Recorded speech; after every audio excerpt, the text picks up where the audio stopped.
नमस्कार, आप देख रहे हैं एमपी तक और आपके साथ मैं हूं अमित तिवारी। बात अहम मुद्दे की करेंगे, सियासत की अहम मुद्दे को आप तक लाता हूं और आप तक आपको बताता हूं। जल्दी से बता दूं आज का अहम मुद्दा क्या है। 3 शब्द हैं, 3 पर पूरी कहानी टिकी हुई है। मंत्री जी, झंडा और डंडा, और उसके बाद कांग्रेस को मिल गई ताकत। जी हां, आपको बता दूं मामला है चंबल इलाके का, ग्वालियर का मामला है। और इस मामले के बाद स्थिति बदलती हुई नजर आई है। क्या है मामला, आपने सुना ही होगा।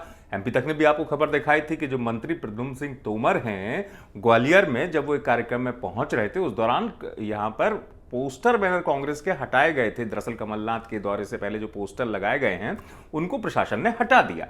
अब उसका विरोध कांग्रेस कार्यकर्ता करने सड़क पर उतरे। उसी दौरान प्रद्युम्न सिंह तोमर आए कार्यक्रम में और वहां पर कांग्रेस कार्यकर्ता जो है जोर शोर से नारे लगाने लगे। एक कार्यकर्ता मंत्री जी के पास तक पहुंचा, मंत्री जी से झूमा झटकी हो गई, धक्का मुक्की हो गई। मंत्री जी ने झंडा लिया, झंडा हाथ में लेके फेंक दिया, डंडा फेंक दिया और यहां तक कि उस कार्यकर्ता के बाल भी पकड़ लिए। मामला यहां नहीं रुका। उसके बाद तेजी से क्या हुआ कि कांग्रेस जो है, जो थोड़ी सी निष्क्रिय पड़ी हुई थी, इस मामले ने कांग्रेस के अंदर अचानक एक ऊर्जा डाल दी। कांग्रेस के तमाम कार्यकर्ता इस अंचल के एक होने लगे, मंत्री जी पर एफआईआर दर्ज करने की मांग करने लगे। और हुआ यह कि इस कांड के बाद जो कांग्रेस थोड़ी सी सोई हुई जिसे कहते हैं, पड़ी हुई थी उस ग्वालियर चंबल इलाके में, कांग्रेस एक्टिव मोड में आ गई एकदम से और कांग्रेस के कार्यकर्ता सक्रिय हो गए। तो इसको इस तरीके से समझिए कि एक घटना ने मंत्री जी के साथ धक्का मुक्की के मामले ने, मंत्री जी ने कांग्रेस का झंडा जो फेंक दिया, उसके बाद कांग्रेस के तेवर जो हैं एकदम आक्रामक हो गए।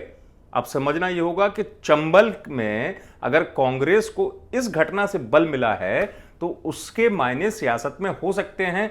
आप भी अंदाजा लगाए कि वही कांग्रेस का कार्यकर्ता जो थोड़ा मतलब सक्रिय तो था, लेकिन उस तरीके से पूरा एकजुट होकर, जिसे कहते हैं किसी एक बात पर इकट्ठे हो जाना, वो वाली चिंगारी जो कांग्रेस के अंदर कहीं मिस हो रही थी, एक घटना ने कांग्रेस की इस चिंगारी को आग में तब्दील कर दिया है।